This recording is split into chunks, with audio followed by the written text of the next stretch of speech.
Hey, this is Ziffy over at D&D Friends. I'm here to show you just a basic tutorial on how you can get started on your first game here on this server.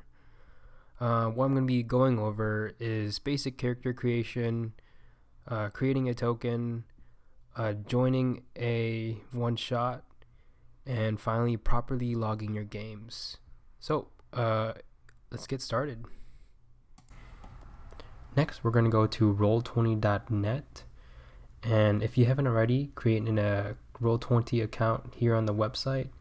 And first, what we're going to do is create a character storage for us where we can store all our characters.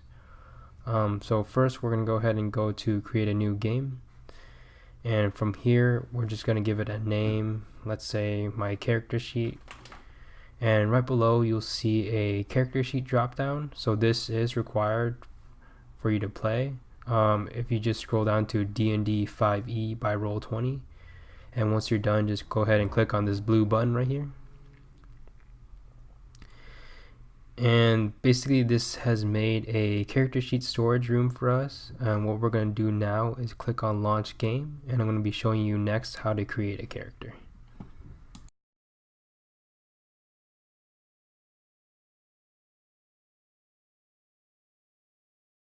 So this is the Roll20 interface we're going to be using to create our first character.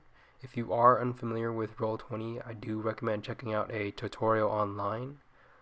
So first things first, what we're going to do is go to this newspaper icon in the top right.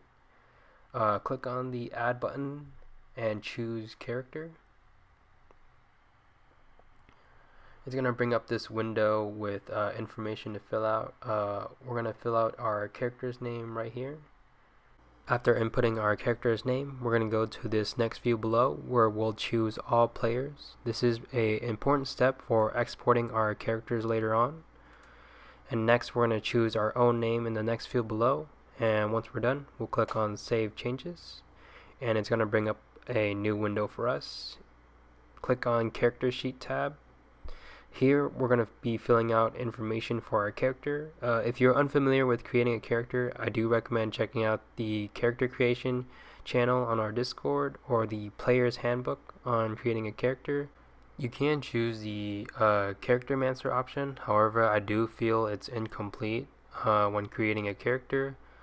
So what I'm going to do is go ahead and edit this sheet manually, and once we're done, we're going to go ahead and come back. Alright, so I filled in my character sheet, and as extra advice, if you do have a spellcaster as your first character, I do recommend going over to this eye icon over here for the compendium. Here you can search up spells that you need. So if we go over to the spells tab over here and we can search up Firebolt, for example. Roll20 does have a drag and drop method where you can drag and drop spells, and so it will fill out all that information you need without manually inputting information. Other than spells, you can also search up for equipment. So if we go back to core and we search up for, let's say, leather armor, you can also drag and drop this in and it will fill the appropriate slot for your character.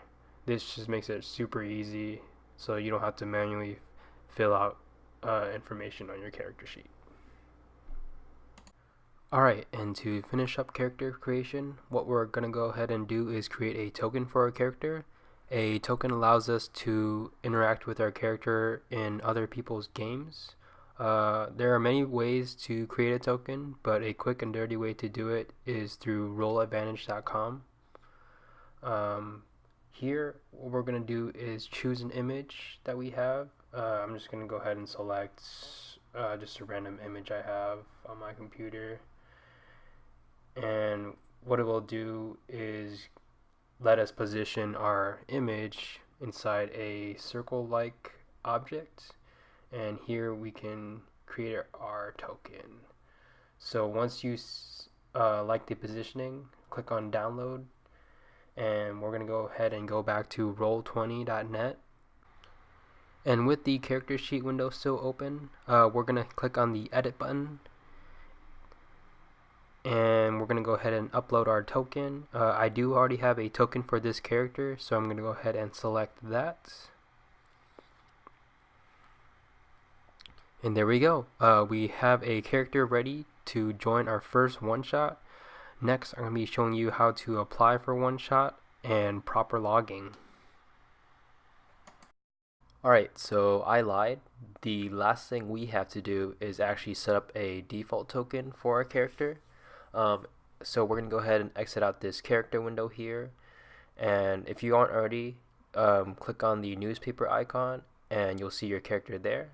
Drag him or her out onto the field and either double click or click once and click on the cog icon right there.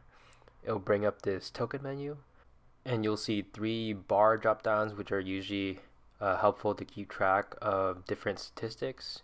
Usually you want your first one to be health points, so you can select HP, and the second one and third one are purely optional and up to you.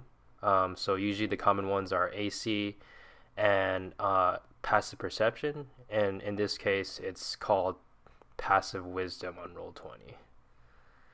And next you want to head over to the left side. There is a show nameplate checkbox. Go ahead and check that. It should autofill your name there. If it doesn't, go ahead and just fill in your name there. And finally, if we go to the advanced section, you'll see the player permissions.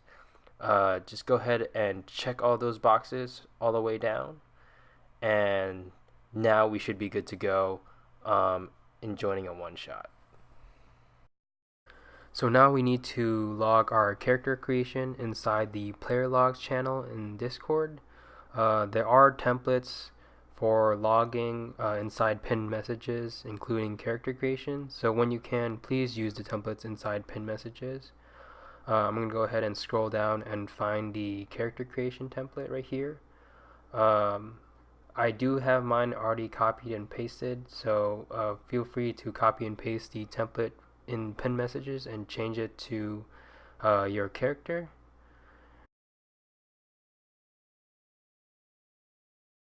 So after logging our character creation, we're going to go ahead and head over to the quest board channel in Discord. This is where DMs can list their one-shots for other players to register and play. We're going to be mainly looking for a new friend and unregistered friend one-shot. The reason being is these one-shots are usually catered towards newer members, and so this one right here is perfect for us. And there's more details below on how to register for the one-shot. It looks like we have to post our character name, level, race, class, magic items, consumables, and ping Simon. And it looks like the one-shot is held in the Limbo channel, so we're going to head on over there. This is where we're going to apply, and it looks like people have already applied using the information from the quest board. So I'm just going to go ahead and copy one of these applicants' application here and just fill it with my own character's information.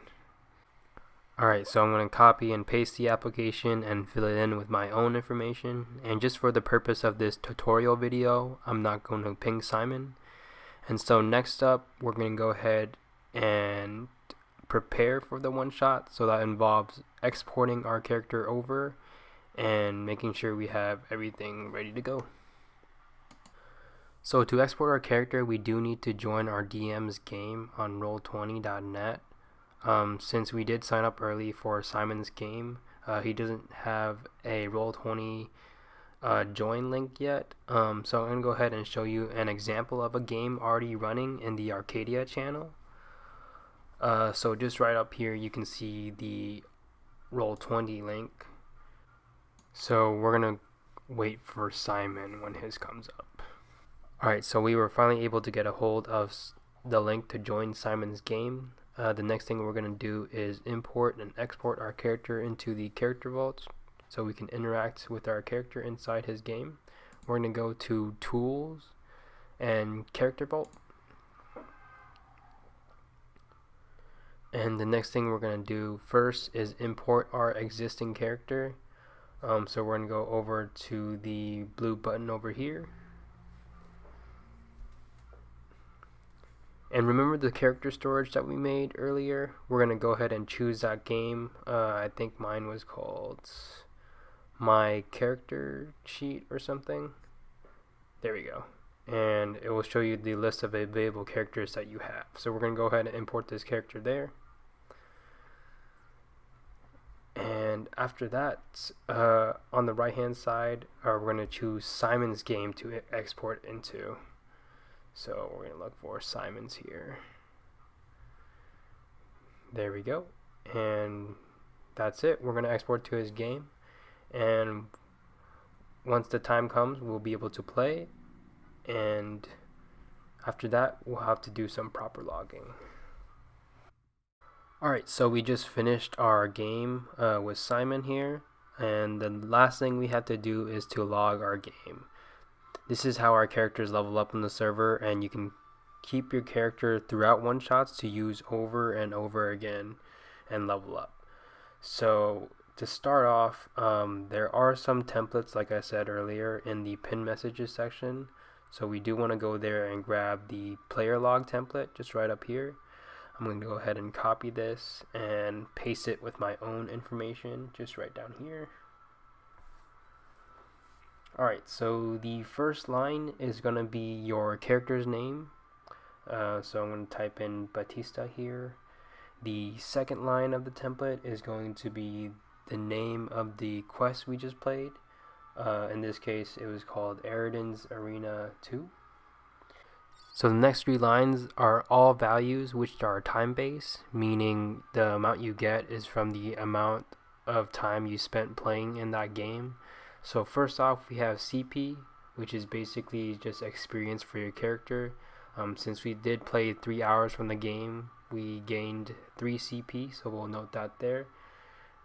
And next one is TP, which are treasure points. These treasure points are basically points you can put towards magic items, and once you have enough TP for that item, you're able to claim it and use it throughout your adventures here.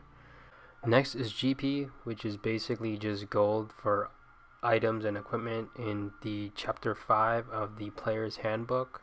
There is a buying and selling channel which lists how you can list out those transactions, but since we're not buying anything, we're just going to go ahead and list that we got 120 GP and our total, which is 120 GP as well. The next line is consumables. This includes the consumables in our inventory and the ones we got from the quest. The only one we got from the quest was a potion of healing, and there's that. And finally, the last 2 lines are guild specific, which is unique to this server. I won't be getting into that for this tutorial, and that should do it for the player logs. So if you do need a reference for the magic items for TP and the ratios for the amount of CP, TP, and GP you get, there is a quick reference channel just right up here, which lists the magic item table in the Google Doc, and there is also a conversion table for seeing how much CP, GP, and TP you get through your games. If you enjoyed your first game here in the server and are looking to play more, it is required for you to register and apply for a membership through the How to Play channel. On step number 5, it will detail you the instructions on how you can do that. Applying for a membership allows you the junior friend role, which allows you to be pinged for games and level up on the server. After watching the video, if you haven't played your first game yet, feel free to apply for a membership anyway. This allows you to get a new friend role, which allows you to be pinged for one-shots on the server. After playing your first game, you'll be automatically upgraded to a junior friend role. If you have any further questions, feel free to ask within the Help for Players channel or the Help for DMs channel. And if I'm available, feel free to DM me with any further questions. Other than that, I hope you guys enjoy your stay. Peace.